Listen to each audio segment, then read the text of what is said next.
To reach an advanced level in any language, you need to do slightly different exercises that are going to help all aspects of the language. And in this video, I'm going to show you how to take one piece of text and apply 6 different exercises that you can start using with any language and start using in your language learning routine. Hi, my name's Alex and welcome to Next Level Language, and I'm going to show you today how to take 6 different exercises that can help you with speaking, pronunciation, reading, writing and vocabulary with one simple piece of text.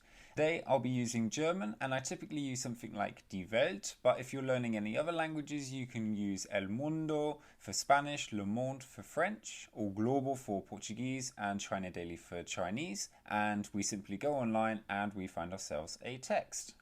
So what we can do is go on Die Welt and we can look at the different topics that are across the top.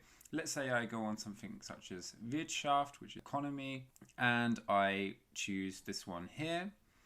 And quite helpfully, I can see across the top here how long this is going to take to read. Lesedauer 4 Minuten.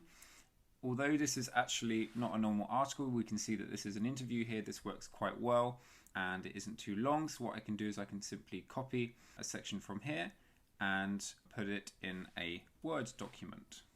Then once I'm in a Word document, I can tidy it up. What I quite like to do is make sure I have a bit of spacing in between the lines. It doesn't have to be double spacing, but a 1.5 or so can really help. And what you can do here is you can either work with it in the computer, or if you have a tablet, that's even better because then you can make some annotations on it, or you can print it out. Obviously, be mindful of the environment, and we can start with the first exercise. So the first exercise is chunking, so make sure you go and grab a text on your side so you can join this along with me. You can pause the video and do the exercises, and make sure you grab yourself a notepad as well so you can start making some notes. And what you can do first of all is take the text. You can read it through twice so you have a good understanding of what's going on. And then you can start with chunking, which is really great for building your vocabulary. So instead of just simply underlining the words that you don't know, you're going to take the entire context. You're going to take the phrase as a whole. Now simply write down the whole phrase in your notepad, as well as the translation, where you can use websites like dict.cc or Lingui or simply Google Translate to have a rough idea. And now we're going to do an example together so we can use this in context and you can see how to do this best. So now let's take this phrase here and let's say, for example, we don't know the word last. Now instead of simply underlining last and looking it up, you're going to take the short part of the text before it and after it as well to get the full context and learn more words subconsciously with this word. So here you're going to take die Länder zu wenig finanzielle Last, or you can simply take it as zu wenig finanzielle Last, and you've automatically learnt finanzielle Last and zu wenig as well. And then the other word that you might not know here is Bewältigung. So instead of simply just taking Bewältigung, you're going to take the few words before it. You're going to make sure you take the bei, because that's going to take the dative, which is giving the der and the en on the end of wirtschaftlichen. And you can simply take the whole phrase of bei der wirtschaftlichen Bewältigung. So you've not just learnt what Bewältigung is, but you've also taken a nice phrase of wirtschaftlichen with it as well. And then the final word you might not know here is Schultern, which comes from shoulders, to figuratively take something on the shoulders. And you've already learnt the word last here, which is the main object of the sentence. So you can now take the phrase Last zu schultern, which is basically to take the burden on the shoulders. So instead of taking 3 simple words that you didn't know, you've now learned other adjectives that go with it, you've learned a dative section that goes with it, and you've also learned a typical word that you can now combine with a noun.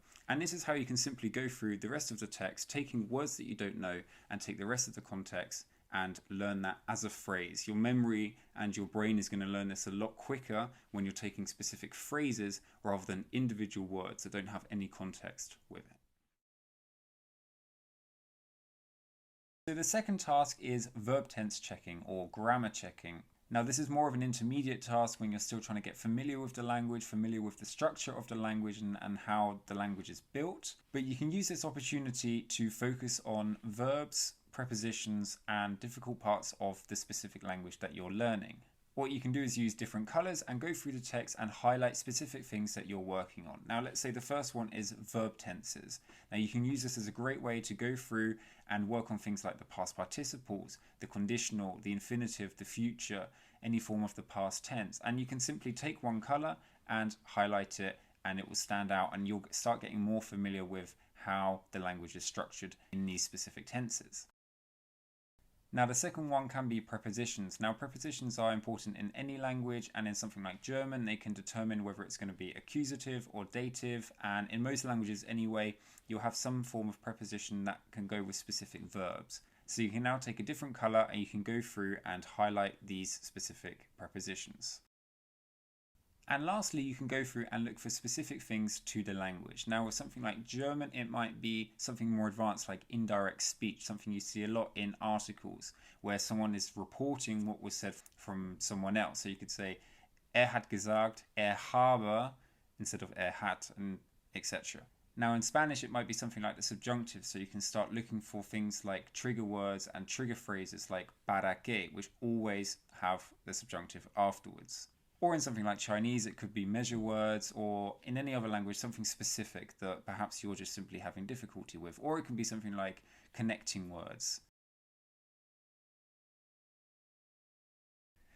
So the third exercise here is bidirectional translation. Now, this is really great for grammar, vocabulary, and your general writing skills. Simply take a short paragraph or a few sentences of the original text, and then translate that into your mother tongue, and then get rid of the original text and simply use your translation that you've now got in your mother tongue and use that to now translate it back into the original language that the text was originally in.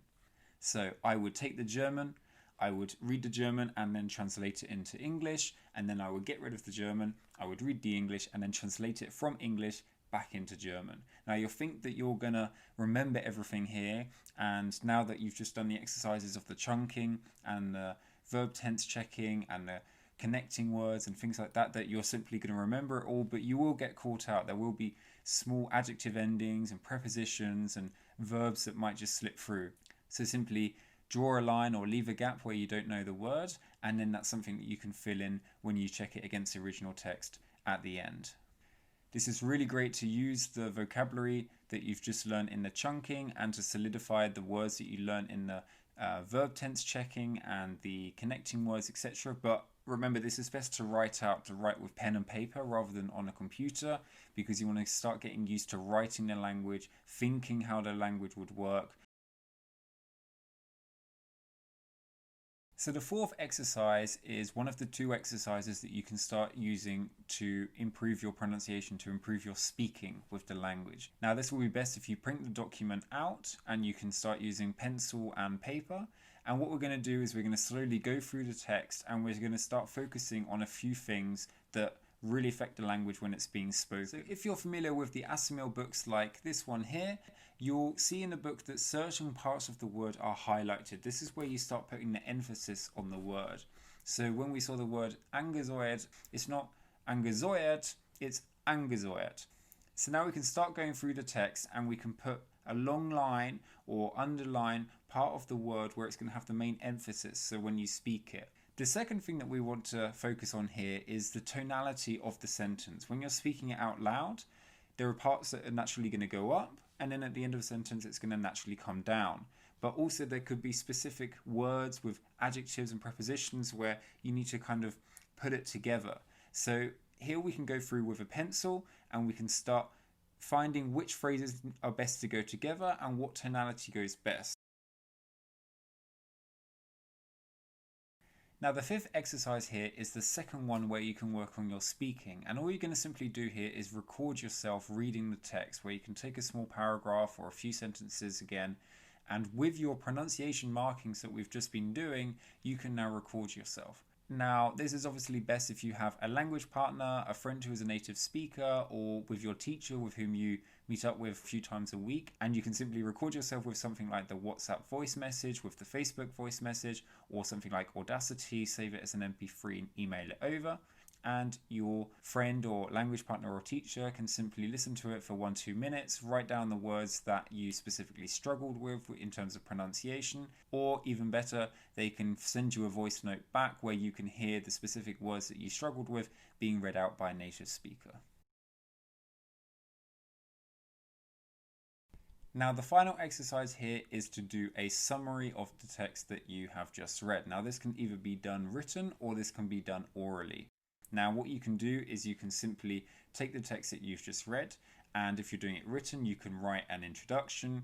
If there's maybe 2 arguments of the text, you can do it on the one hand, on the other hand, and then a summary, and it can typically be about 180-200 words, or you can do this as a spoken presentation as well. And this is a really great way for you to practice your pronunciation. You can record it for whenever you have your next session with a language partner or your teacher, and you can start using the vocabulary and the connecting words that you've just been learning when we were going through the chunking and the specific checking exercise that you can now use yourself in creating the language. Now, these formats of presentations are very typical when you do a B2, a C1 or a C2 exam with things like the Delhi Institute or the Goethe Institute, where you're going to be given a text and you've got to summarize that in a written way or do an oral presentation on the text that you've just been given. So I really recommend this as well, and take it to your native speaker whenever you see them next, and they'll be able to correct it for you, and you can go through it together and see what you need to work on. So there you have it. Those are 6 exercises that you can do with any text. Perhaps you've got a short book or a storybook or a piece of text that your teacher has given you or that you're working on at the moment, or simply a newspaper article like I showed at the start. And you can start using these and see what works best for you. Perhaps 1 or 2 don't and 1 or 2 do, and simply start incorporating this into your language learning routine, and this will help all aspects of your language learning. If you found this video helpful, then please share it, please like it, and please subscribe to the channel, as I'll be uploading more content that will be specific for languages such as German, Spanish, Chinese, and Brazilian Portuguese, as well as other exercises that I use that have helped me reach an advanced level in all of these languages. Thank you very much for watching, and I'll see you in the next video.